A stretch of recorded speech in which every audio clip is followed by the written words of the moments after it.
Euh, Commencer. Donc, bonjour à tout le monde, bonjour chers participants. Bienvenue pour ce nouveau webinaire du CMNOG, le neuvième webinaire, mais le premier webinaire de l'année 2021. Donc, nous aurons en fait cette année une série de webinaires que nous allons organiser, donc qui porteront principalement, comme vous avez vu pour la plupart d'entre vous, sur des problématiques liées au réseau et au réseau Internet. Donc, nous allons aujourd'hui commencer avec le premier de la série qui sera animé par Moussa Stéphane Onlué. Avant de, commencer directement avec la présentation, je profite de l'occasion pour remercier certaines entités avec lesquelles nous avons travaillé pour avoir organisé cet événement, notamment Internet Society, le chapitre du Cameroun, et également Camix, qui est le point d'échange du Cameroun. Donc, nous les remercions de nous avoir permis de faire la promotion de cet webinaire, de ce webinaire, de la série de webinaires que nous aurons. Donc, nous remercions également je profite de l'occasion pour remercier également tous ceux du CMNO qui ont participé à l'élaboration de ce webinaire. Donc, ce webinaire sera présenté par Moussa Stéphane.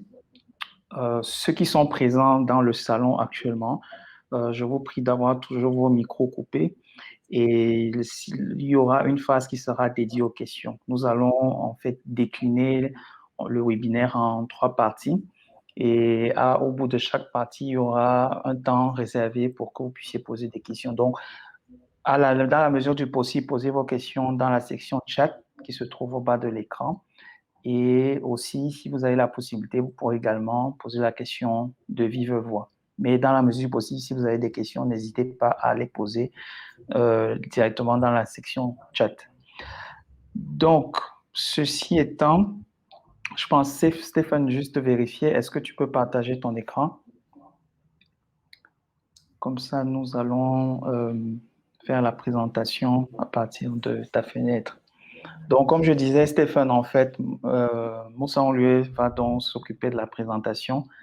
Il il vous expliquera, en fait, aujourd'hui, nous allons parler de la sécurité du routage et également expliquer, en fait, ce que c'est l'initiative Manners. Donc, il vous parlera de ces différents éléments.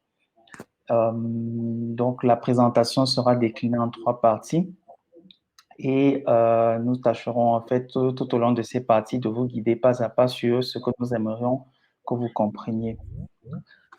Donc la présentation sera assez interactive également parce que à certains moments, Stéphane aura à vous demander souvent à répondre à certaines questions. Donc il y a une plateforme que nous allons utiliser pour que vous puissiez souvent donner vos avis aux questions qui seront posées. Donc on vous donnera le lien tout à l'heure. Stéphane, est-ce que c'est OK? Est-ce qu'on peut commencer? Pour le moment, on voit ta fenêtre, mais sur une fenêtre du Rican électrique. Yes, fais exprès, OK. Très bien. All right. Donc, tu peux commencer. Je te laisse continuer. OK, je vais... vous voyez mes slides, c'est ça? Oui.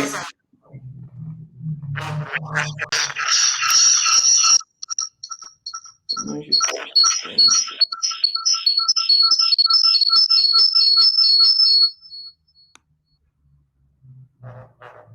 OK. Tu dois pas avoir 2 devices, en fait. Il faut faire attention. Si c'est possible, là, j'ai 2 devices. En fait, si tu as un deuxième device, il ne doit pas être pour le moment dans le même salon. Ça va te créer l'écho. Sauf si j'éteins tous les audios. Oui, l'autre option, c'est que tu peux utiliser le salon YouTube.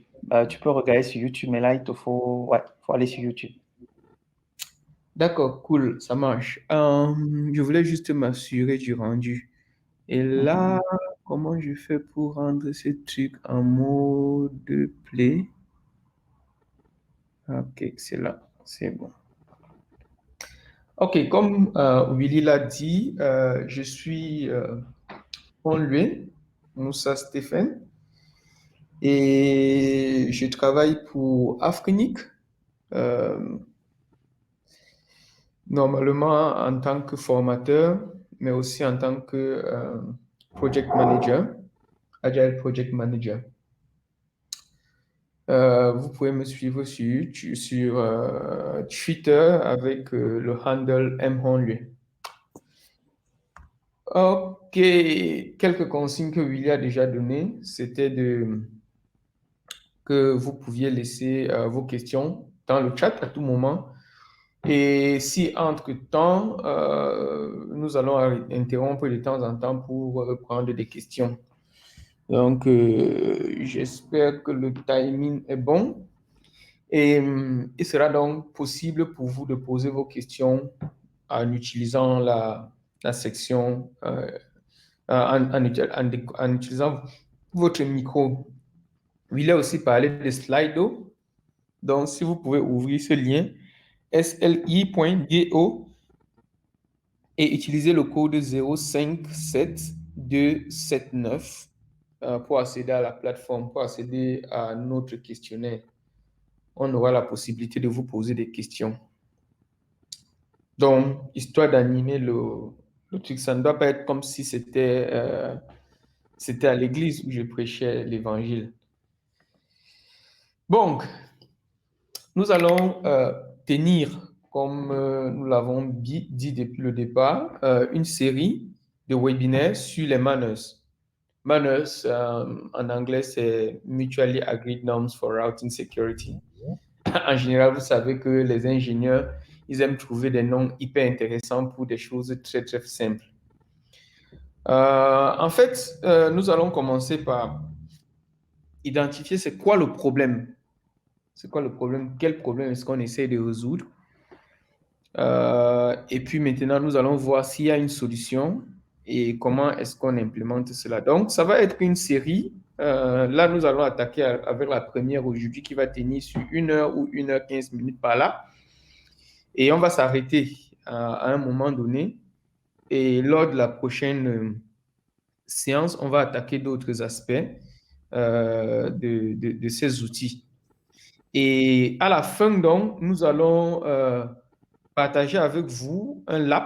Pas à la fin, même tout de suite, vous pouvez aller sur ce lab-là, que je vais partager dans le chat. Je vais partager le lien d'un lab dans le chat. C'est un lab sur lequel vous avez la possibilité de tester tout ce que je vais vous montrer aujourd'hui là. Bon, je vais partager. Rappelez-moi tout à l'heure que je dois partager le lien pour que vous puissiez vous inscrire et pouvoir faire des tests. Donc, voilà notre agenda. Maintenant, c'est donc quoi le problème? C'est donc quoi le problème? Mais avant de rentrer dans c'est quoi le problème, je vais vous renvoyer sur Slido. Allez sur Slido. Le code est là, 057279. Slide.do. Vous entrez le code et Willy se chargera de vous balancer une première question. Est-ce que c'est dans Slido qu'on doit faire ça, Willy?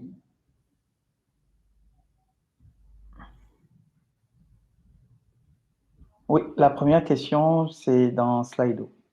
OK. Là où pour savoir où il se trouve. Donc, je vais juste rapidement partager mon écran. D'accord. OK. D'accord, je vois l'écran de Willy. D'accord, OK. Donc, vous allez... OK, vas-y. Vous allez donc sur slido.com ou sur slide.do. Mais slido.com, vous avez le code à l'écran, 057279. Donc, slido.com, 057279. Et vous avez une première question qu'on vous pose qui est nous vous demandons votre nom et l'adresse IP depuis laquelle vous vous connectez. Si vous connaissez l'adresse, vous pouvez la mentionner directement. Si vous ne connaissez pas, vous allez sur le site Internet que nous avons mentionné ici, où vous pouvez trouver cette adresse. Donc, gardez une fenêtre ouverte sur slido.com parce que nous aurons plusieurs questions qui vous seront posées à travers, en fait, ce formulaire, ce sondage.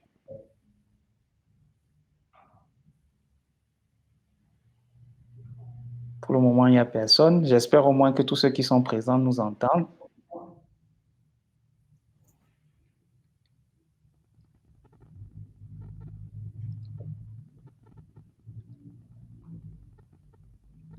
Donc, je répète, slido.com. Vous avez un code qui vous est demandé, c'est 057 279.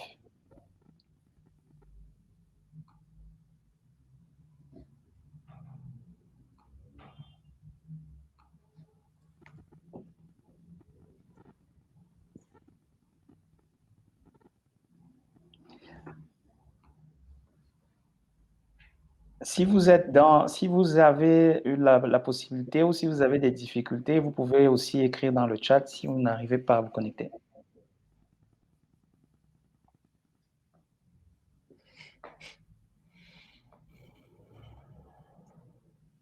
Pour le moment, nous avons une personne. On va encore laisser 30 secondes.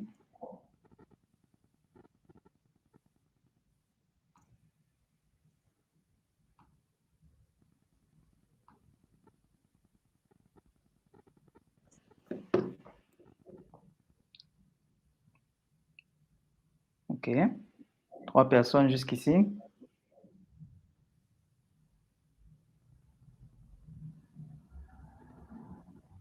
Donc, je profite de l'occasion. Je vais aller moi-même sur bgp.he.net. Par exemple, dans mon cas, je viens de cette adresse. Voilà.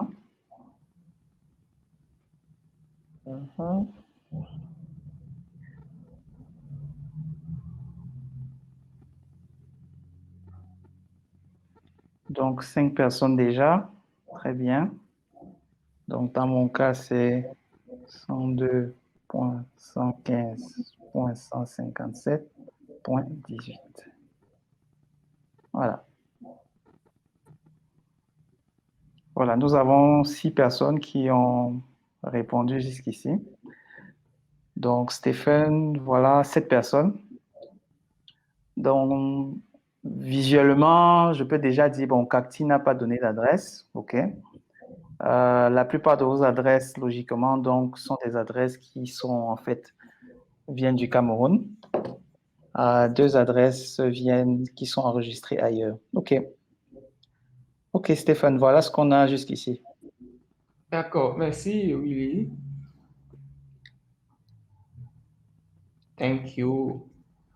Donc, les gens voient que c'est possible d'avoir leurs adresses ou encore les informations sur leur réseau. Parce que quand Willy s'est connecté tout à l'heure, on a vu que son adresse était annoncée. C'était dans un /17 qui est dans un /13 et qui vient de Mauritius Telecom. OK? Voilà. Voilà, intéressant. Donc, maintenant, commençons par parler du protocole de l'Internet, le protocole BGP. Est-ce que vous saviez que le protocole BGP a été inventé sur du papier et on l'appelle généralement the 203 Napkin Protocol? En fait, j'aimerais bien vous poser une question. Est-ce que vous connaissez l'ancêtre de BGP? C'est quoi l'ancêtre de BGP? Saisissez dans le chat. C'est quoi l'ancêtre de BGP?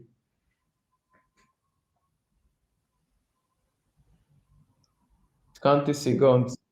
5 se sont écoulées. Est-ce que quelqu'un connaît l'ancêtre de BGP? Si oui, saisissez dans le chat. Toutes les réponses sont acceptées. N'ayez pas peur. Il n'y a pas la police.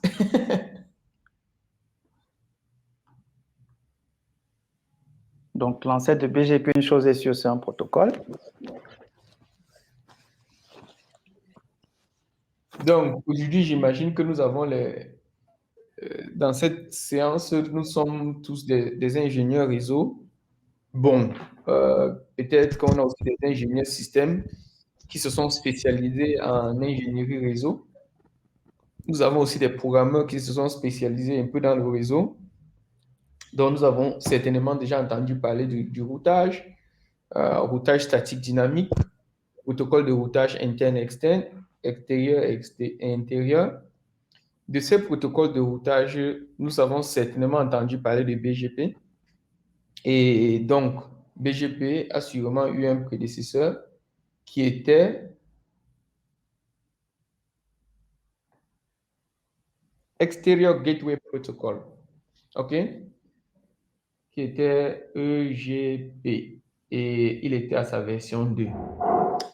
Donc, lors d'une conférence de l'IETF, bon, ce protocole déjà était un protocole qui fonctionnait un peu comme le Spanning Tree Protocol.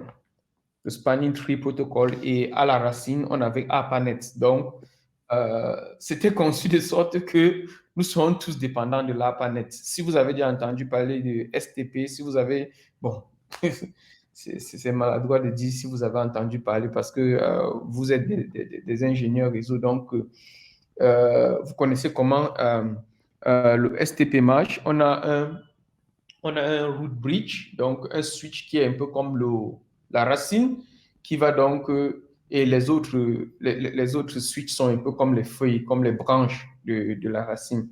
Et ça permet donc aussi d'éviter un ensemble de loops dans le réseau.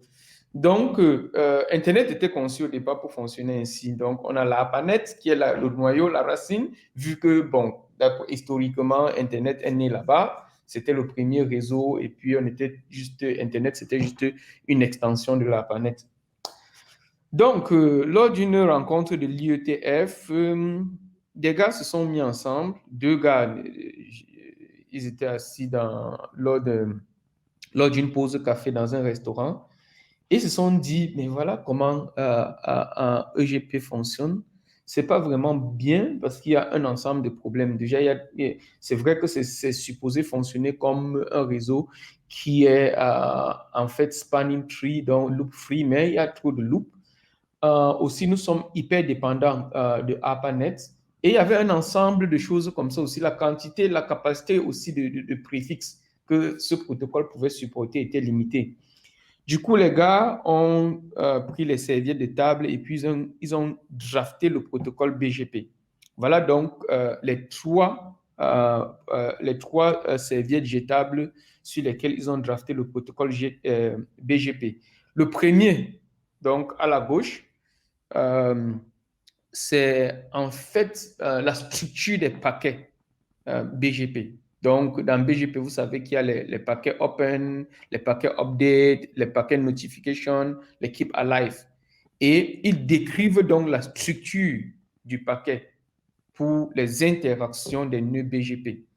Le second, c'est les codes et les sous-codes des messages que les divers pierres BGP vont s'échanger. Et le troisième, tout à la droite, c'est le diagramme d'état du système BGP. Donc là, vous voyez les divers états de BGP. Au départ, on a un disconnect. Après, on a open, receive. On a notification ou wait. On a established. Et quand on a established, on peut tout le temps envoyer des keep alive. Donc, voilà, en espace d'une pause café, un protocole venait de naître, le protocole BGP. Et quand les gars, ils ont créé ce protocole, les gens se sont dit, les peers. OK, en français, tu appelles peer, les peers. Ouais. Donc, les nœuds qui sont en échange dans le système BGP ou encore tout autre protocole de routage. Donc, en l'espace d'une pause café, voilà que le protocole était né. Et si vous regardez en bas de la troisième image, vous allez voir leur nom, leur adresse. Donc, le premier, Longit, travaillait à Cisco et puis Yankov travaillait à IBM. Et ils ont laissé leur numéro de téléphone pour pour être joignable. Ces 3 pièces aujourd'hui sont conservées dans le musée de la technologie. Ça a été longtemps conservé dans les archives de Cisco, et puis le musée de la technologie a récemment réquisitionné cela pour conserver. Donc, c'est important de comprendre ça. Voilà, donc on voit que c'est un protocole qui est né au départ. C'était pour, les gens disaient, c'était pour une solution temporaire.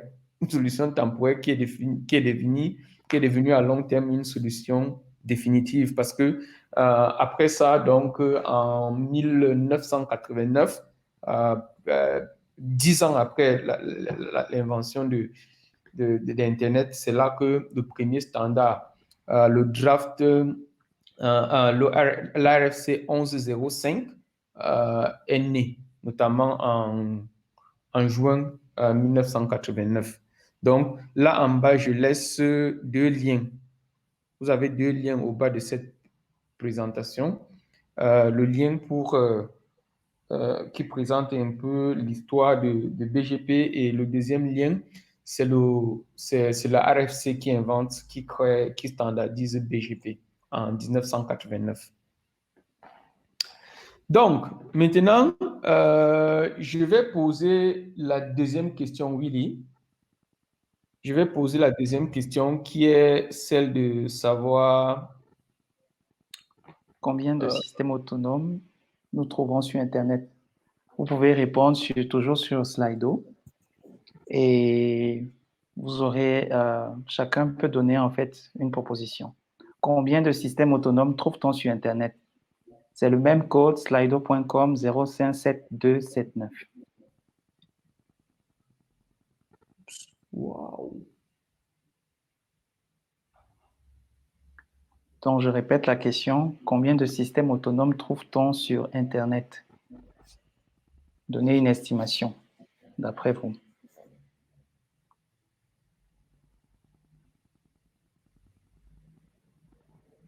Donc, slido.com, combien de systèmes autonomes trouve-t-on sur Internet?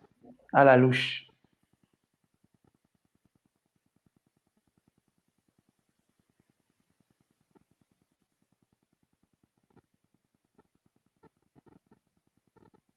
Personne ne peut donner une estimation? Donnez un nombre.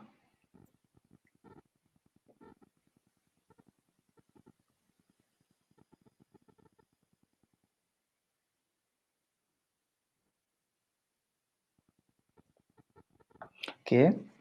500, 20, 20 000. OK. 2 personnes se sont risquées jusqu'ici.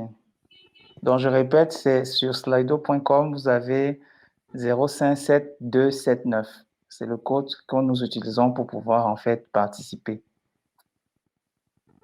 Donc, nous avons jusqu'ici, quelqu'un a dit 4000, 12, 10 millions, 10, 2 systèmes autonomes, 500, 20 000.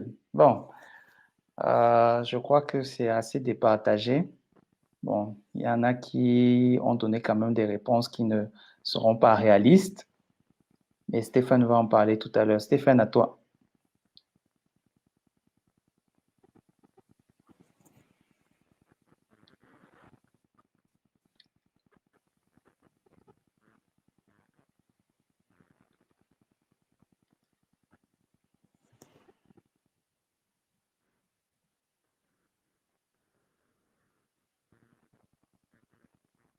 N'oublie pas d'activer ton micro également.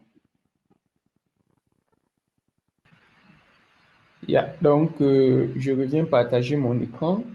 Est-ce que vous voyez l'écran de Willy continue d'être disponible par le mien? On voit ton écran. Ah, d'accord. OK. Donc, parlant du nombre de systèmes autonomes que nous avons sur Internet, voilà le nombre que nous avons. Je cherche toujours cet endroit. Donc, ici sur Internet, si vous allez sur le site CIDR-report.org, vous aurez la possibilité de voir qu'il y a 71 543 numéros de système autonome. Et dans ces 71 543, il y a environ 25 000 qui annoncent juste un préfixe. Vous savez, vous avez la possibilité avec votre système autonome d'annoncer plusieurs préfixes à la fois. Donc, si vous avez votre propre préfixe, les préfixes de vos clients, ou bien si vous avez désagrégé vos préfixes, vous avez la possibilité de pouvoir annoncer cela sur Internet. Et tout ceci se passe également avec BGP. Maintenant, la prochaine question, Willy, c'est celle sur les préfixes. Tout à fait. Donc, toujours sur Slido, vous avez toujours sur la page où vous étiez. La prochaine question est combien de préfixes IPv4 compte la table de routage Internet? Combien de préfixes IPv4 compte la table de routage Internet? D'après vous, combien de préfixes sont annoncés par les 25 000 AS dont parlait Stéphane tout à l'heure? D'après vous, combien de préfixes IPv4 sont annoncés par les systèmes autonomes dont nous sommes en train de parler?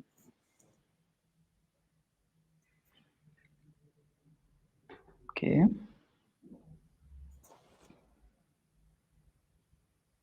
Donc, jusqu'ici, nous avons une seule proposition. Combien de préfixes IPv4 compte la table de routage Internet?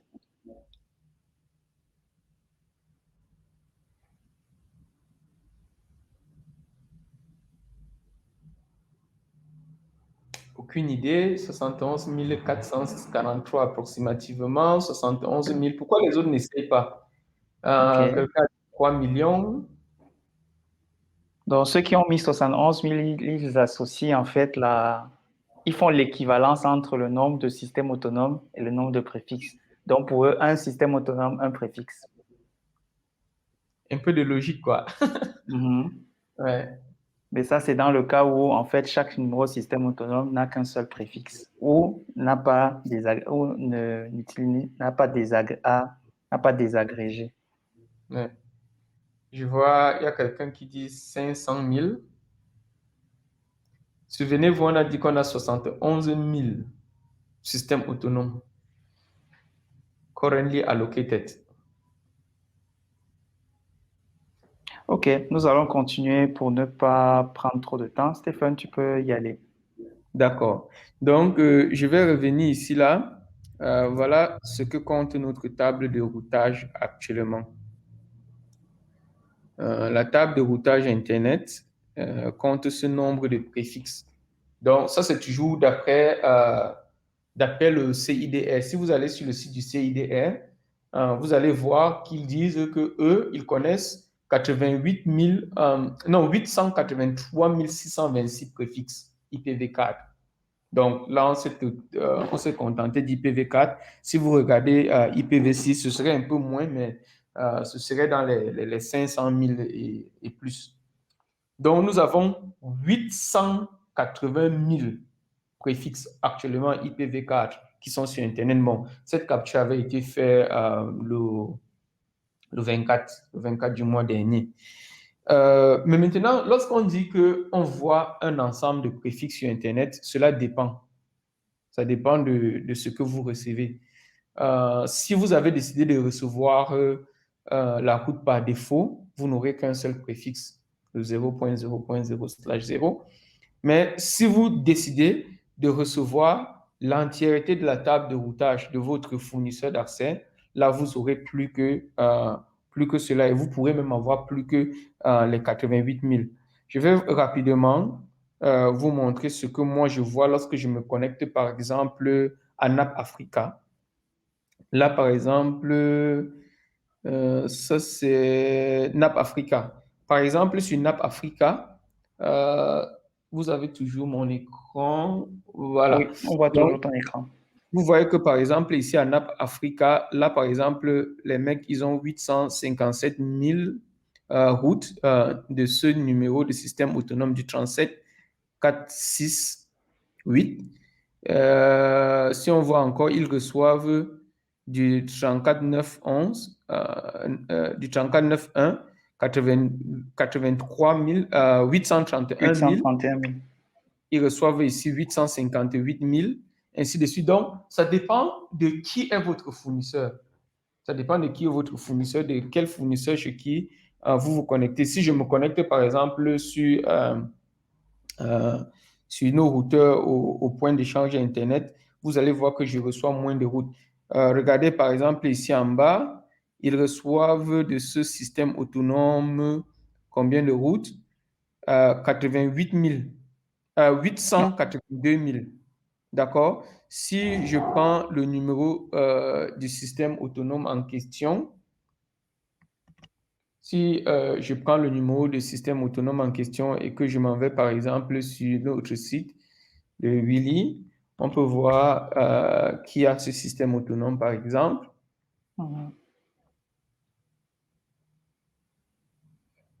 Ça change. Voilà, on dit c'est J-Core Labs. D'accord? J-Core Labs SA. Donc, eux, ils annoncent 882 000 routes. Si je m'en vais, par exemple, ça c'est du point de vue de NAP Africa. Si je vais sur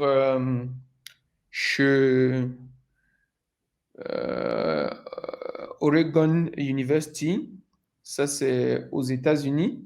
Vous voyez, là j'ai 859, là j'ai 837, en fonction donc, ça dépend de comment est-ce que votre peering est fait. Ça dépend de comment est-ce que vous vous connectez à votre fournisseur d'accès, ainsi de suite. OK, là nous avons, nous voyons un peu c'est quoi BGP, comment ça marche. On va continuer à expliquer pour que les gens comprennent un peu plus. Maintenant, si je reviens ici, en, en 2020, nous avons eu pas mal d'incidents. Pas mal d'incidents. Donc, nous avons eu environ 2477 hijack sur Internet et ainsi de suite. Donc, ça, ce n'est qu'en 2020. C'est pour dire que presque chaque jour, il se pose un problème sur Internet. Presque chaque jour, il se pose un problème sur Internet. Si je m'en vais même là maintenant, tout de suite, sur BGP Stream, je ne sais pas si j'ai ça ouvert là. BGP Stream. Voilà, voilà notre BGP Stream. Vous allez voir que sur BGP Stream, c'est un moniteur BGP qui utilise BGP-Mon et qui capture un peu l'état de BGP à tout moment. Donc, il a certainement une copie de la table de routage BGP qui devrait être avec tous les rois, les routes, ainsi de suite. Et à chaque moment, donc, il essaye d'évaluer pour voir si cette table-là n'est pas corrompue. Et voilà ce qui se passe. Vous allez voir que à chaque moment de la journée, par exemple, il y a un problème qui se passe sur Internet. Là, par exemple, voici un hijack qui s'est passé le 6, le 8 autant pour moi, donc aujourd'hui. Là, c'est un leak. Là, c'est un outage, ainsi de suite. Donc, il y a tellement de choses qui se passent sur Internet. Si je m'en vais, par exemple, cliquer, allons prendre un hijack, par exemple, celui-là. Si on prend ce hijack-ci, on va voir que on dit beginning 2021 7-6, donc le 7 juin à 5h29, ça c'est l'heure GMT. Ils ont détecté une possibilité de hijack dont le préfixe suivant a été, qui doit normalement être annoncé par AS 1426.5, c'est-à-dire US Télé-Pacifique. On a vu qu'il y a un mot spécifique. Donc, il y a un /24, un désagrégé de ce bloc-là, du /28, qui a été annoncé. Ça a été annoncé par qui? Ça a été annoncé par Carinet, c'est-à-dire AS 75 64. Donc, voilà un exemple de problème de hijack.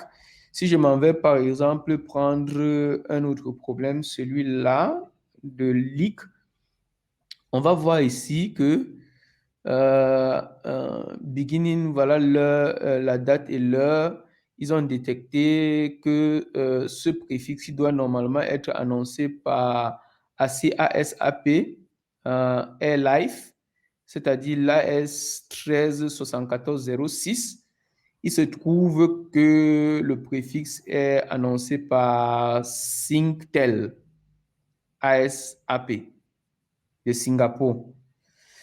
Donc, voilà, donc vous avez cet outil-là que vous pouvez utiliser tout le temps pour voir comment ça se passe.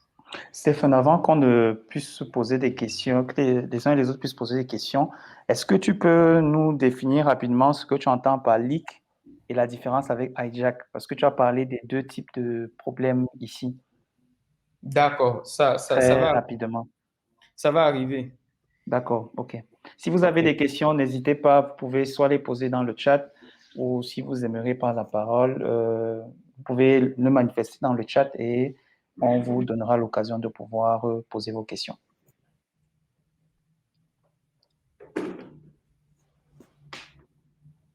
Donc, si nous n'avons pas de questions, si nous avons une question, on vous donne l'opportunité de pouvoir la poser maintenant avant que nous puissions continuer.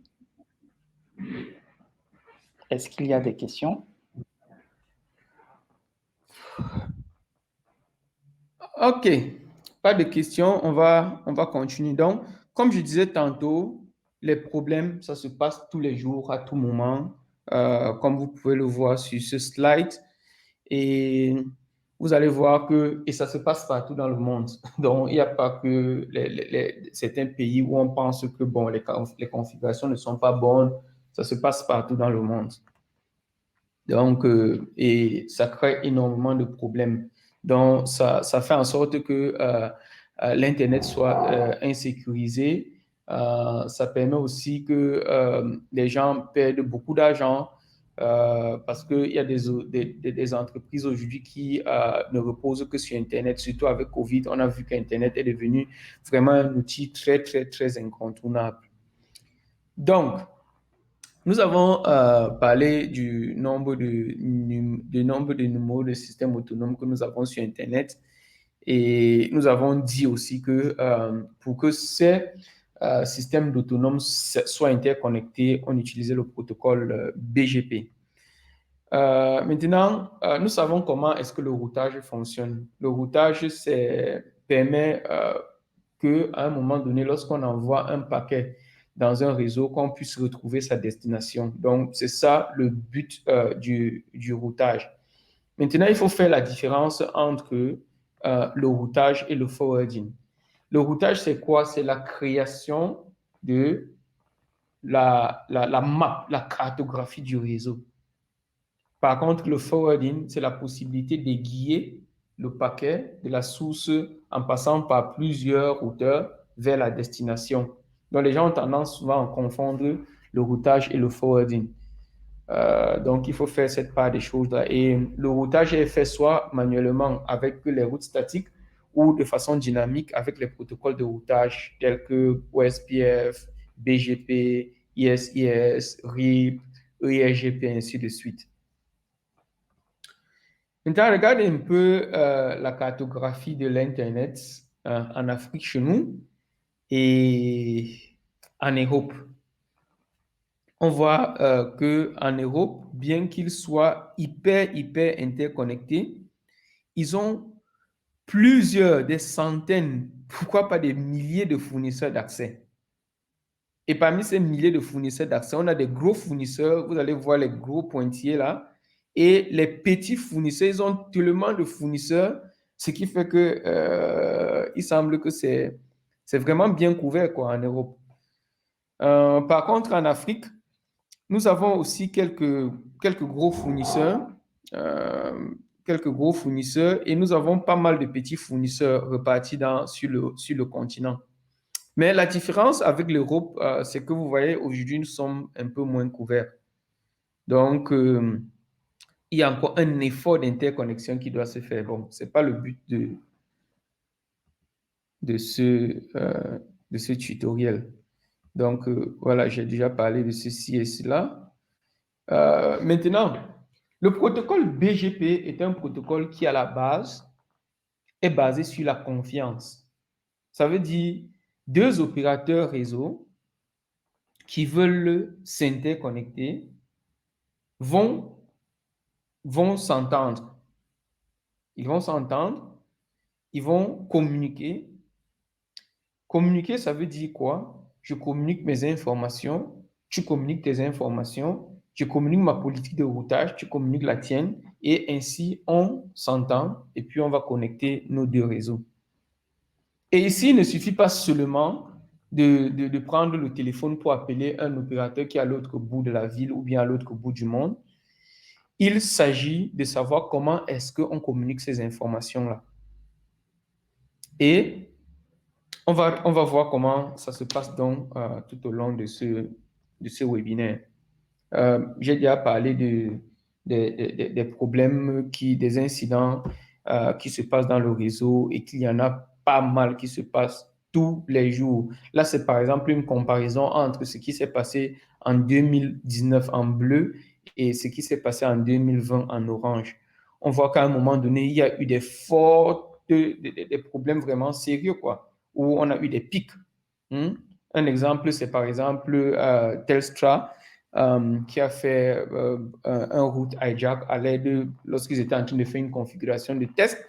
Et on a aussi vu Vodafone India qui a fait aussi un hijack. C'est vrai que ça n'a pas été long, mais généralement, ces problèmes, ces incidents réseau peuvent vraiment durer de longues heures, voire des jours.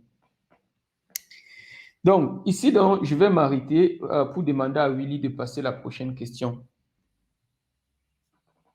Ok, très bien. Toujours sur slido.com, le code est toujours 05279. Prochaine question. Donc, Il n'y a que 6 personnes qui sont connectées sur Slido. Pourtant, dans le salon du webinaire, on a pas mal de personnes. tout à fait. Donc, la question qui suit, en fait, c'est déjà d'abord pour vous, pour être sûr que vous avez suivi ce qu'on a abordé jusqu'ici. Quels sont les potentiels problèmes de sécurité liés au routage que vous connaissez? Quels sont les potentiels problèmes de sécurité liés au routage que vous connaissez?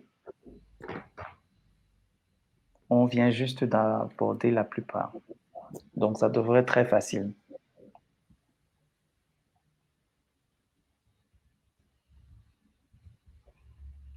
Donc, je répète, quels sont les potentiels problèmes de sécurité liés au routage que vous connaissez?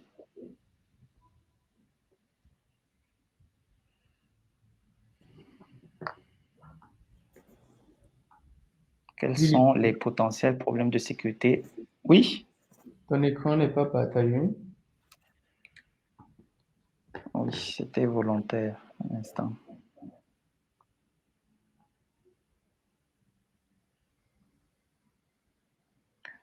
OK. Maintenant, il est partagé. Je lis fuite de route, détournement de route et mauvaise configuration. Le ping de la mort. OK. Problème de routage. On parle des problèmes de routage. Donc, quels sont les potentiels problèmes de sécurité liés au routage que vous connaissez? Virus vert, ping de la mort, spoofing. 3 personnes ont donné leur avis jusqu'ici.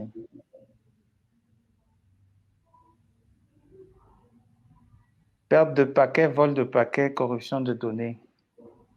Bon, Stéphane commentera certainement certaines de vos réponses.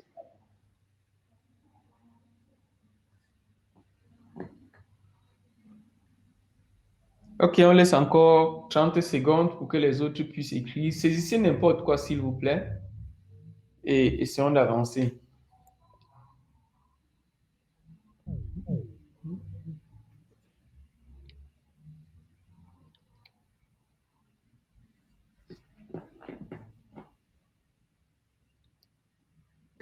Donc, quels sont les potentiels problèmes de sécurité liés au routage que vous connaissez?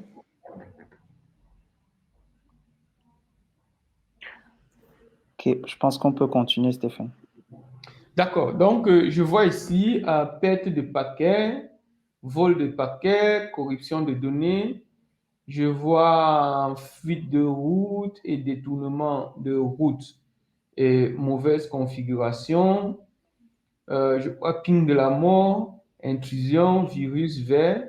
Je vois spoofing. Bon, il faut noter que les problèmes de sécurité se posent à plusieurs niveaux. Aujourd'hui, nous parlons du routage. Nous ne parlons pas de l'informatique en général. Donc, ici, là, on ne va pas résoudre tous les problèmes informatiques qui peuvent se poser. OK? Sinon, on va commencer à résoudre même les problèmes de, disque, de crash des disques durs ou bien des pistes dans un disque dur. Mais non, ce n'est pas de ça qu'il s'agit ici.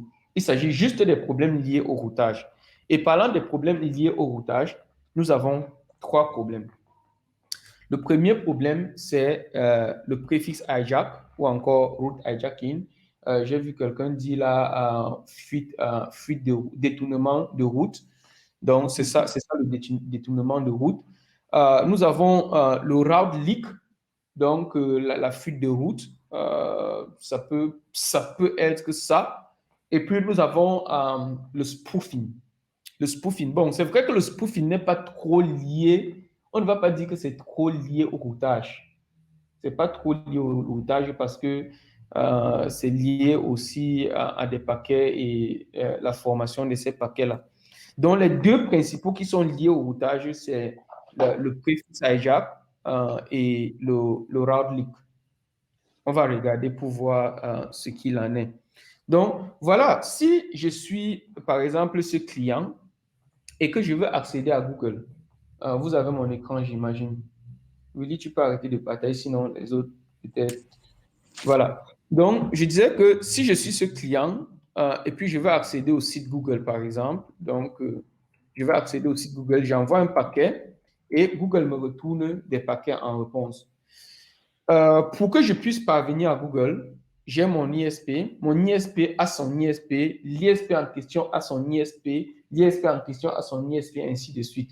On va dire ISP, généralement, dans le jargon des ISP, on appelle ça le upstream provider.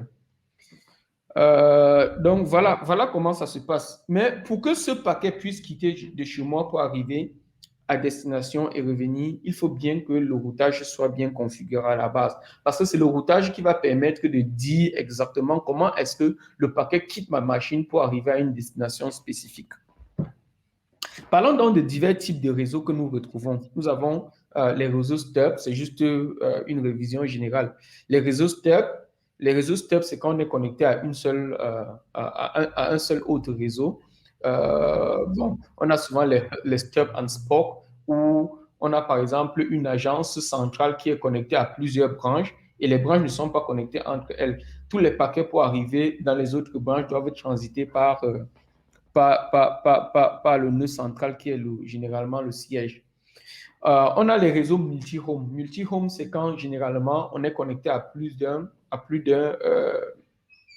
fournisseur d'accès. Ça veut dire qu'on peut accéder à un même contenu en passant par deux chemins. Le transit, comme j'ai présenté tout à l'heure, vous avez vu que le cas de l'ISP A, par exemple, a pour transit l'ISP B pour arriver à l'ISP C. Donc, ça, c'est un transit. Donc, un transit, généralement, c'est un réseau qui interconnecte un réseau à un autre réseau. C'est ça, un transit. Et puis maintenant, on a les réseaux de IXP, les points d'échange Internet, où on peut avoir plusieurs personnes qui viennent se connecter au point d'échange. Et lorsqu'ils se connectent, ça dépend de la politique. On va dire la politique de peering. La politique de peering peut être bilatérale, c'est-à-dire lorsque j'arrive dans un point d'échange, il y a peut-être que 10 autres personnes, 10 autres réseaux qui sont connectés. Je choisis de me connecter à chacun un à un, un à un, un à un, ou bien la connexion est multilatérale. Et généralement, dans les connexions multilatérales au point d'échange, il y a ce qu'on appelle un serveur de route. Un serveur de route ou encore un collecteur de route qui va permettre en sorte que lorsque j'arrive, je n'ai pas besoin d'aller me connecter chez tout le monde puisque le collecteur de route a déjà connecté toutes leurs routes et je peux seulement me connecter au collecteur de route pour recevoir toutes les routes de tout le monde et lui envoie aussi mes routes pour qu'il partage au reste des membres. Juste, Donc, Stéphane, si tu peux revenir, juste préciser à l'intention de l'auditoire que quand tu parles de réseau, ici, tu fais référence au numéro de système autonome. Donc, on ne exactement, parle pas d'un réseau local avec un préfixe, mais ce que tu abordes ici concerne exclusivement les systèmes autonomes. exactement. Un réseau ici, c'est un système autonome. Quand on parle déjà dans le jargon BGP, on dit un réseau, c'est un système autonome. Ce n'est pas un LAN où on a interconnecté quelques équipements et puis on a mis des adresses IP. Ce n'est pas un préfixe, ce n'est pas une adresse IP, ce n'est pas une adresse réseau, non. C'est un numéro de système autonome. Merci, Willy. Donc, lorsque nous nous connectons donc à un transitaire, c'est-à-dire généralement chez nous, notre fournisseur d'accès à Internet, nous avons la possibilité soit de recevoir l'entièreté de la table de routage BGP, c'est-à-dire les 800 000 routes qu'on a vues tout à l'heure, ou alors de recevoir une route par défaut. Généralement, lorsqu'on a un seul fournisseur d'accès, ça ne sert à rien de recevoir l'entièreté de la table de routage BGP. Même faire BGP, je ne sais même pas pourquoi on devrait faire BGP dans ce cas, parce que avec une route par défaut, c'est suffisant. On peut aller sur Internet, on peut aussi permettre le partage de ces préfixes à travers son fournisseur d'accès. Bon, sauf si on a vraiment des services qu'on veut gérer en interne.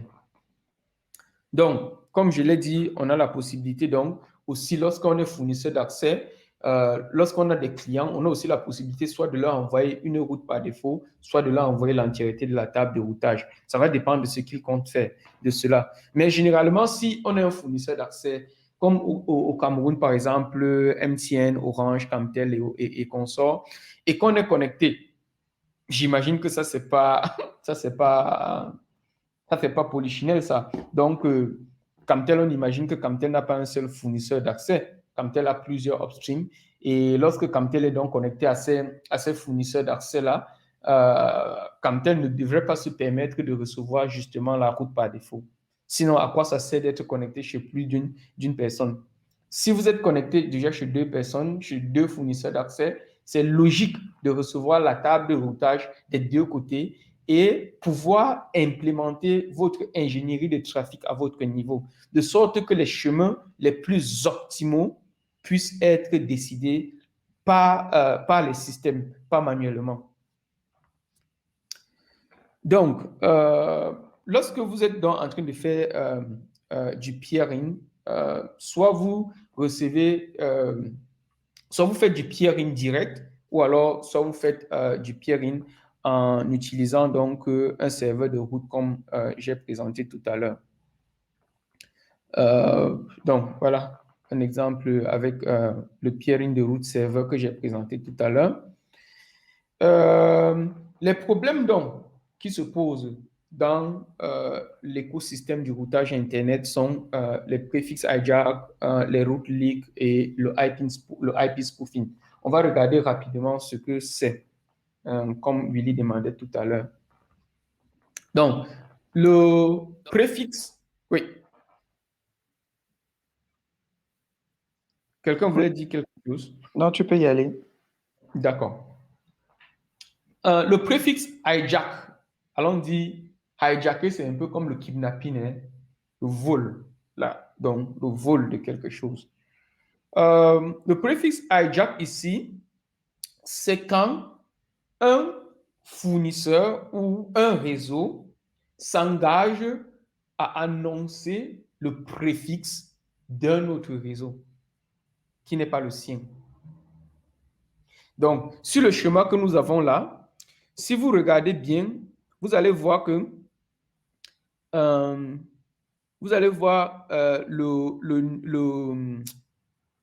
le réseau 192.0.2.0/24 qui appartient à notre client AS64501. Donc, du coup, ça veut dire que tout le monde qui va aller vers ce réseau-là doit venir vers nous. Nous sommes 64500, nous sommes leur fournisseur d'accès. Donc, au milieu là, le gros noir au milieu. Maintenant, il y a ASX qui décide comme ça d'annoncer soit notre préfixe, soit un préfixe plus spécifique.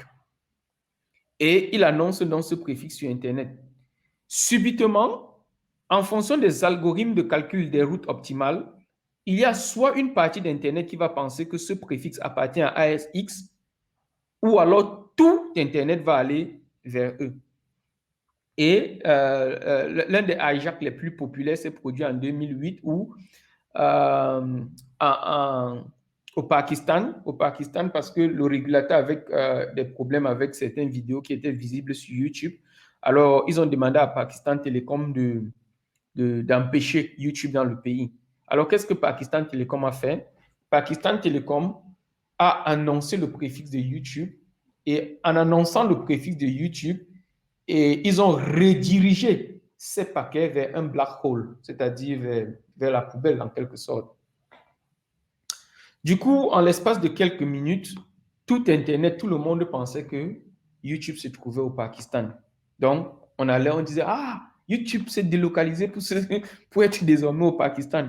Donc, les gens ont commencé à aller vers le Pakistan. Et lorsqu'ils allaient vers le Pakistan, qu'est-ce qui se passait? Puisque la route, en fait, a été redirigée, les paquets ont été redirigés vers la poubelle. C'était une page erreur 404, un truc comme ça. Et du coup, ils avaient accompli leur mission, telle que le régulateur avait demandé, empêcher YouTube dans le pays. Sauf qu'ils avaient empêché YouTube pour le monde entier. Et directement, qu'est-ce qui s'est passé? Quand YouTube s'est rendu compte quelques temps après, ils ont donc désagrégé leur bloc. Ils ont annoncé un bloc plus spécifique, notamment un /24.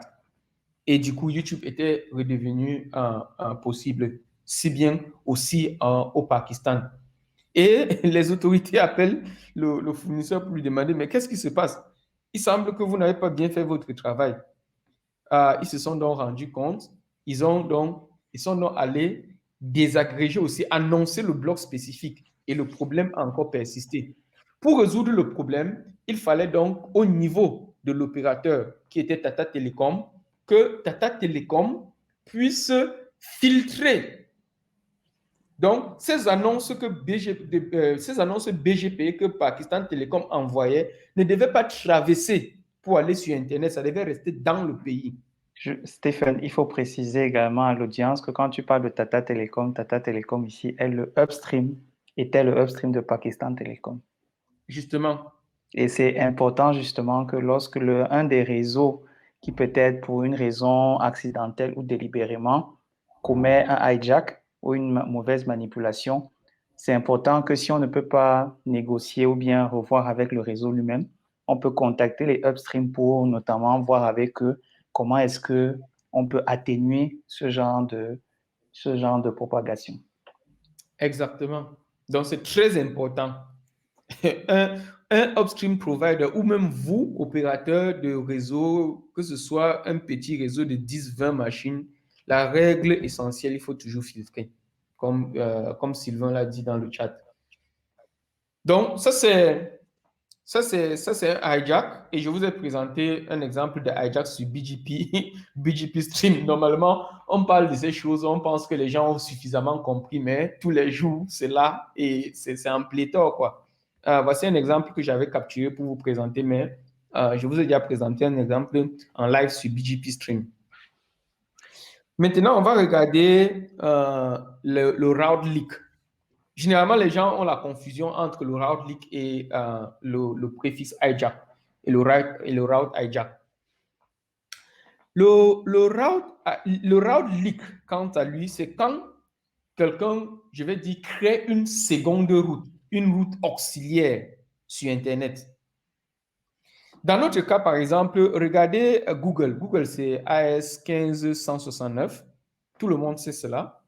Moi, je le connais. Moi, AS 64 500, je sais que c'est ça Google. Donc, je sais comment aller à Google. J'ai annoncé cette route-là à mes deux clients, AS 64 501 et AS 64 502.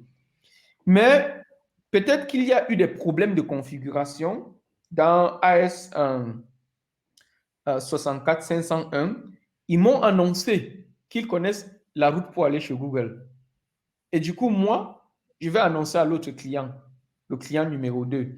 Ce qui fait que désormais, pour aller sur Internet, client numéro 2 pense qu'il y a une meilleure route en passant par son fournisseur d'accès. Et voilà que le trafic est redirigé Le problème ici, c'est que vous êtes en train d'être transitaire. Client numéro 1 qui est supposé payer la bande passante chez 64 500 devient transit provider pour celui-là parce qu'il a un second upstream. Donc, ça fait que les trucs comme ça peuvent soit créer des boucles, soit vous faire dépenser énormément pour votre bande passante, une bande passante que vous n'utilisez pas, parce que vous êtes en train de desservir les clients de votre fournisseur d'accès. La solution encore ici, c'est de savoir appliquer les bons filtres.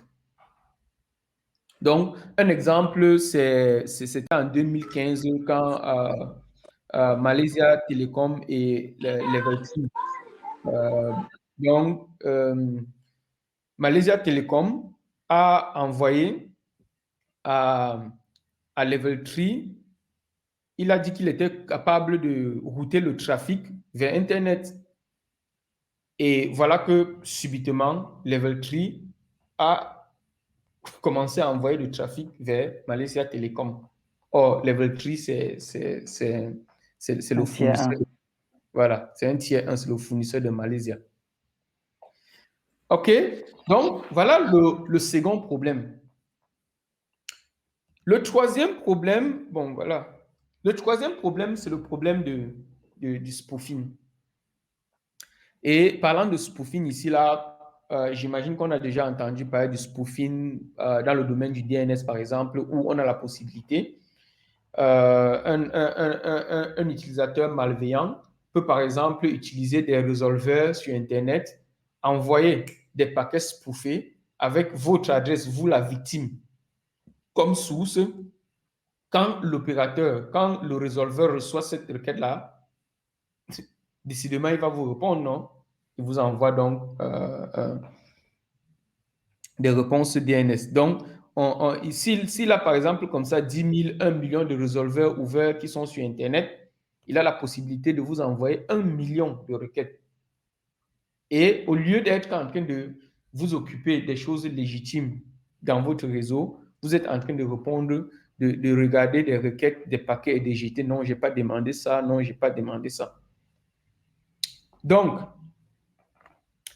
parlant de spoofing, il y a plusieurs possibilités. La première possibilité, c'est l'impersonnification, où moi, l'envoyeur, j'envoie un paquet à la victime en lui disant que je suis son partenaire, dans ce cas par exemple.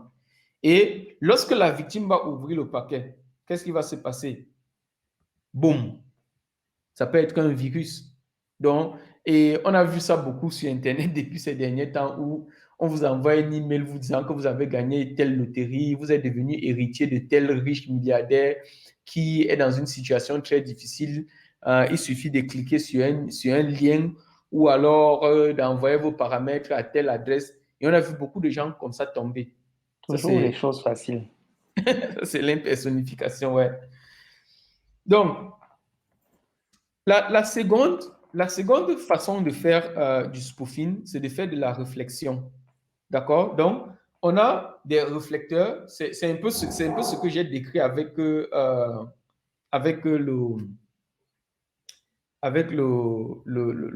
DNS spoofing tout à l'heure, où on fait de la réflexion sur des résolveurs publics et on leur envoie des requêtes en prétendant qu'on est la victime. Et là, la victime va donc recevoir des réponses aux questions dont il n'a pas posé. Donc, voilà, ça c'est le cas par exemple. Donc, on envoie un paquet. Dans la source du paquet, on met l'adresse de la victime, ce qui fait que le réflecteur, lorsqu'il reçoit cela, il va répondre à la victime. Imaginez-vous si on balance comme ça là, des milliers de requêtes sur le réflecteur, ce que ça peut poser. Non seulement le réflecteur, parfois même les réflecteurs sont des victimes. Et généralement en Afrique, on a vu beaucoup, dans les réseaux en Afrique, on a vu beaucoup de machines qui opèrent comme ça. Vous avez une machine avec laquelle vous travaillez, à un moment donné, vous voyez votre machine subitement commencer à ronfler.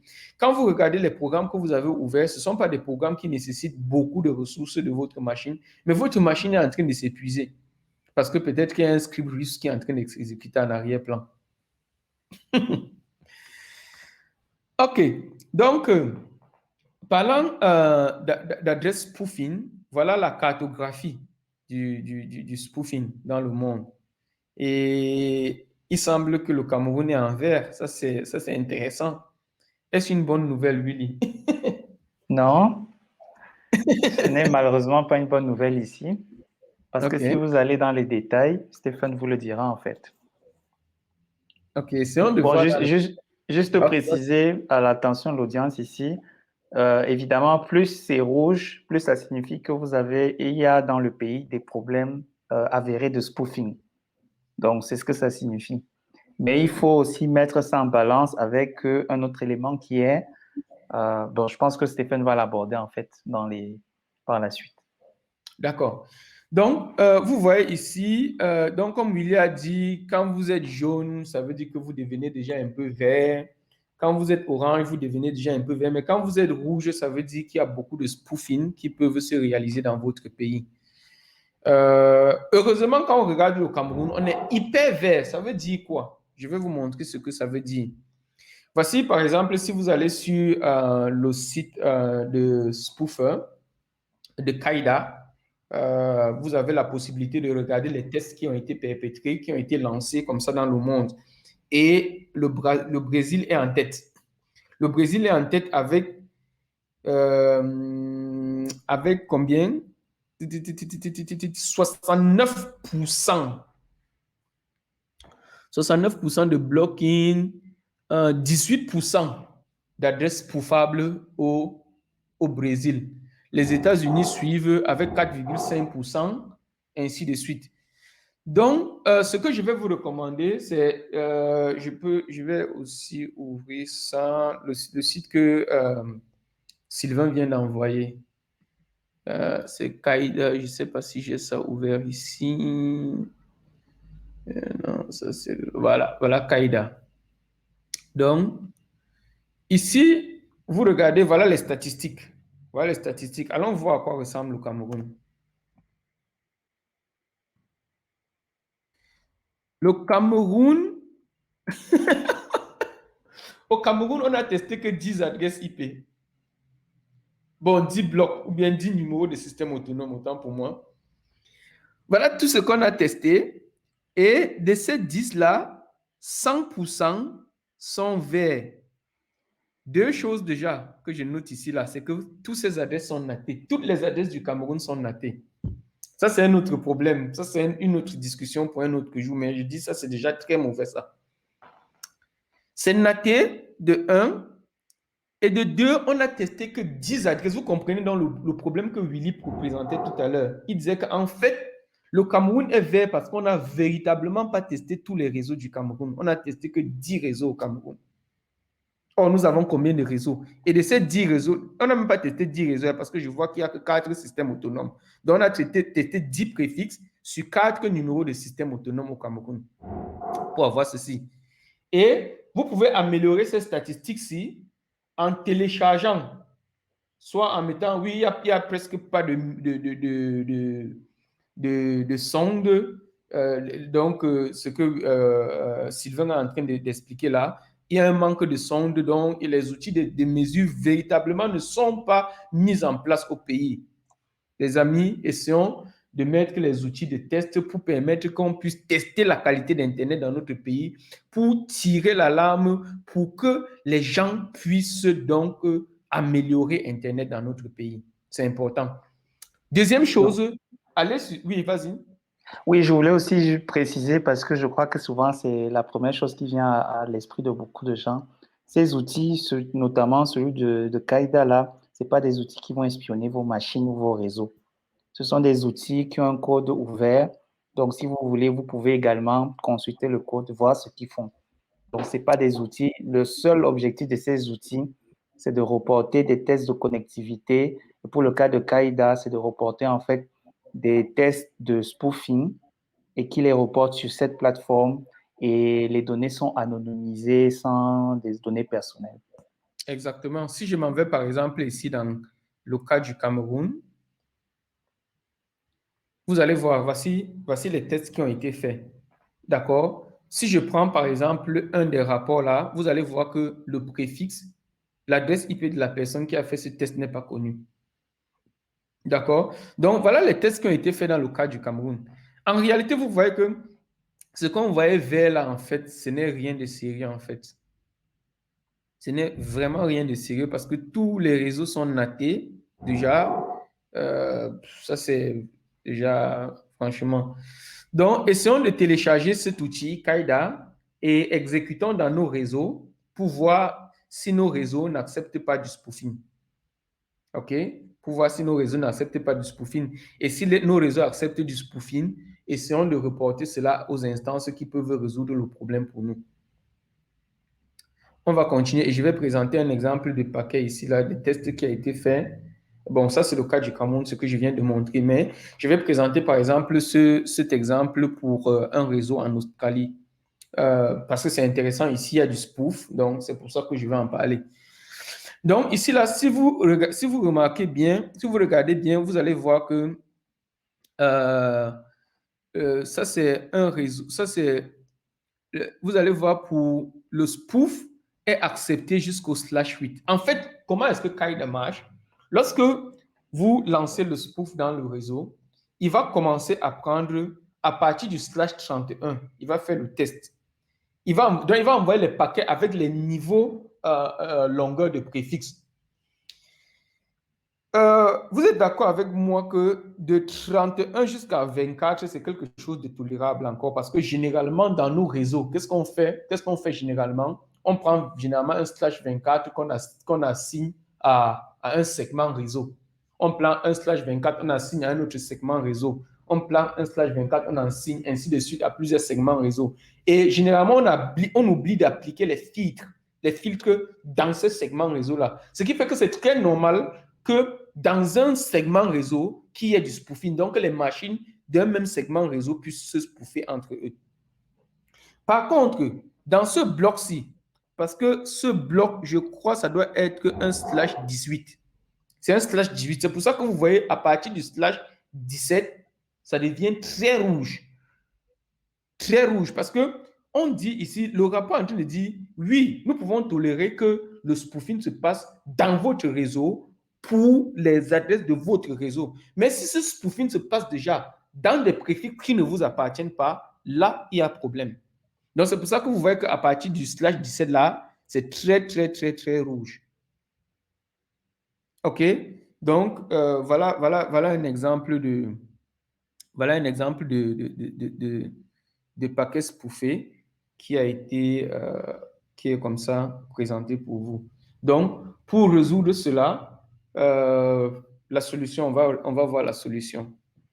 Donc, j'ai présenté 3 problèmes ici. Le premier problème, BGP, route hijack, route leak et spoofing. Pour pouvoir les résoudre, le rouge avec la notice reçue, ça veut dire qu'on a intenté un spoofing, d'accord, et ça a été reçu, le paquet a été reçu. Ce que Kaida a fait, c'est que quoi? Lorsque vous lancez le programme, il prend le bloc, il le découpe, d'accord, il commence par un /31, il génère un paquet avec pour source un /31, une adresse /31, il envoie. Si le paquet est reçu, ça veut dire que c'est spoofable. En fait, le spoofing, c'est quoi, comme j'expliquais? Ça veut dire quoi? J'impersonnifie, je prends l'adresse de quelqu'un d'autre, je me fais passer pour quelqu'un d'autre. OK? Maintenant, pour savoir que pour vous, par exemple, pour bloquer le spoofing dans votre réseau, au niveau de l'entrée, vous empêchez que les paquets arrivent avec pour adresse source vos adresses. Imaginez-vous que je viens chez Willy me présenter en tant que Willy Manga. Donc là, je suis en train d'impersonnifier. Au moins, à la porte de votre propre réseau, soyez à mesure de bloquer les paquets qui arrivent avec pour adresse source vos adresses. Mais voilà, quand on a envoyé comme ça là et que c'est reçu avec le rouge, est-ce que c'est reçu? Ça veut dire que c'est un problème. Normalement, ça ne doit pas être reçu, ça doit être rejeté. Donc, les outils donc, pour aider à résoudre ces problèmes, nous n'avons plus assez de temps là. Je crois qu'on n'a même plus de temps. Bon, Je en fait, vais... tu peux terminer avec ça. Après, s'il y a des questions, on pourra éventuellement répondre aux questions. D'accord. Donc, les outils pour résoudre ces problèmes sont multiples. D'accord? Sont multiples. Aujourd'hui, vous avez la possibilité de faire les filtres, de créer des filtres, de faire il y a BGP-SEC, c'est un standard qui a été créé au niveau de l'IETF, mais ce n'est pas encore implémenté chez chez les fournisseurs, déjà chez les fabricants de matériel. Et déjà, même si je suis un fabricant de matériel, je ne vois pas comment est-ce que, déjà pour implémenter BGP, c'est tout un problème. Maintenant, venir encore mettre BGP-SEC là-dessus, moi, ça va prendre du temps, quoi. Et il y a des outils tels que RPKI, IRR, et des outils tels que BGP Q3, IRR Toolkit, Toolset, et ainsi de suite. Donc, notre but ici sera donc de regarder ensemble tous ces outils-là. On va parler de IRR. C'est quoi IRR et comment est-ce que vous utilisez cela pour sécuriser votre réseau? On va parler de RPKI et comment est-ce que vous utilisez cela pour sécuriser votre réseau, ainsi de suite. Donc, je présente rapidement c'est quoi le MANAS. Le MANAS, Mutually Agreed Norm for Routing Security, ce n'est pas une nouvelle technologie. C'est juste une initiative qui vise à encourager les opérateurs réseau dans le monde à pouvoir implémenter les meilleures pratiques pour pouvoir bloquer les problèmes que je viens de décrire. Et dans les manners, donc, il y a les manners pour les opérateurs réseau, il y a les manners pour les points d'échange Internet, il y a les manners pour les opérateurs de contenu. Les manners pour les opérateurs de contenu, pour les opérateurs réseau, c'est 4 actions: le filtrage, l'anti-spoofing, la coordination et la validation globale. Le manners pour les points d'échange, c'est 1. Prévenir la propagation des mauvaises informations. Parce que quand je suis un point d'échange, je suis connecté à plusieurs réseaux. Donc, s'il y a une fuite, ça peut intoxiquer beaucoup de personnes dans mon réseau. C'est promouvoir les manners pour tous les membres du réseau. Donc, le cas de Camix, par exemple, Camix doit se battre pour que les membres du Camix puissent devenir aussi membres du Manners. C'est protéger la plateforme de peering à travers toutes sortes d'initiatives. Il y a beaucoup d'initiatives qu'on pourra présenter. C'est faciliter la coordination, la communication entre les membres. Et aussi, c'est permettre le monitoring au niveau du point d'échange. En tant que fournisseur de contenu, la première chose, c'est d'éviter aussi la propagation, parce que lorsque quelqu'un comme Akamai ou bien Google vient par exemple mettre son cache au niveau de votre réseau, il est possible, si ce cache est infecté, de propager beaucoup de mauvaises informations. Donc, il faut déjà protéger cela. C'est s'assurer aussi que le trafic illégitime ne circule pas dans votre réseau. C'est faciliter la communication et la coordination. C'est s'assurer que les informations de routage peuvent grandir facilement. C'est encourager l'adoption dans chaque lieu, c'est-à-dire chez les fournisseurs, chez les ISP, ainsi de suite, où on est présent. Et c'est pour pouvoir aussi monitorer non seulement les actions de routage, mais permettre aussi la facilitation lorsqu'un problème survient pour résoudre ces problèmes-là. Donc, ceci dit, je pourrais m'arrêter ici. Là, j'ai présenté de façon globale Manners, ces 4 actions. D'accord?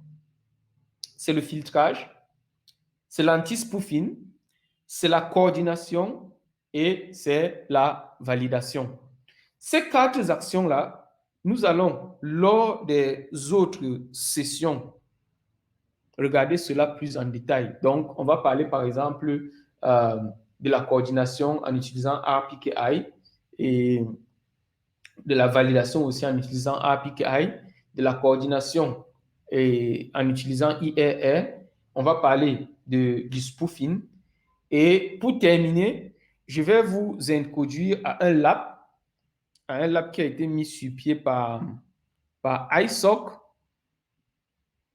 Donc, pendant que je suis en train de parler, si vous avez des questions, vous pouvez laisser dans le chat. Donc, j'ai un lab ici, un lab qui a été mis par ISOC pour aider les personnes qui sont intéressées à pouvoir tester. Donc, la topologie est là. La topologie est là. Nous avons 1, 2, 3, 4, 5 équipements. Pour le moment, le seul équipement que vous pouvez modifier, c'est l'AS 64500, où ici, vous pouvez faire des configurations. Si vous allez sur les divers Looking Glass, par exemple, des gens qui sont connectés à vous, vous allez voir quels sont les divers problèmes que vous rencontrez. Il est question ici donc d'appliquer les principes de Manners et de voir comment cela est effectif. Pour le moment, ce n'est qu'un routeur Cisco. À la longue, vous aurez la possibilité, on aura la possibilité d'ajouter Mycotic et les autres, Mycotic, Juniper et autres. Donc, ce que je vous recommande, Sylvain a partagé le lien. Allez sur le lien, créez un compte et essayez déjà de vous amuser avec ça. Au fur et à mesure qu'on va avancer, on va voir et puis on pourra présenter enfin, on pourra regarder tous ensemble quelles sont les étapes qu'il faut pour rendre tous ces équipements contents et appliquer les normes Manners. Sur ce, je vais m'arrêter ici pour aujourd'hui. Merci Stéphane. Il y avait juste une question dans le chat de Christian qui était quelle est la recommandation par rapport à BGP-Sec? BGP-Sec, ça ne dépend pas trop des utilisateurs finaux pour le moment. Donc, il faut déjà que votre fournisseur d'accès puisse accepter cela. Qui dit même votre fournisseur d'accès, votre vendor, c'est quoi encore, Willy? Équipementier. Votre équipementier. Donc, si Cisco n'a pas implémenté, par exemple, BGP-Sec, vous ne pourrez pas l'activer. Mais il faut que ce soit implémenté déjà sur votre équipement. Merci. Donc, là, rapidement, la question de Patrick. Oui, la réunion enregistrée, c'est d'ailleurs en streaming sur YouTube et vous pourrez également revoir ça par la suite. Donc, je remercie Stéphane. Avant de clôturer, est-ce qu'il y a une autre question?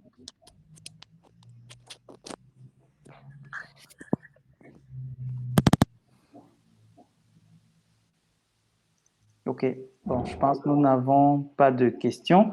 Donc, merci une fois de plus à Stéphane pour cette première série de webinaires que nous aurons qui porteront sur des questions de réseau, de routage. Donc, aujourd'hui, nous avons déjà présenté rapidement, en fait, la notion de routage, des problèmes de sécurité et introduire rapidement l'initiative Manners. Donc, nous aurons, suivant le calendrier qui vous avait été communiqué, d'autres webinaires qui seront donc prévus. Nous allons vous envoyer également un lien pour un sondage. N'hésitez pas à répondre à ce sondage afin de nous donner votre appréciation du webinaire et quelconque remarque que vous aurez pour pouvoir, afin que nous puissions améliorer en fait ces webinaires. Donc, sur ce, nous vous remercions d'avoir participé et nous espérons vous voir à un autre webinaire. Merci. Merci. Bye bye.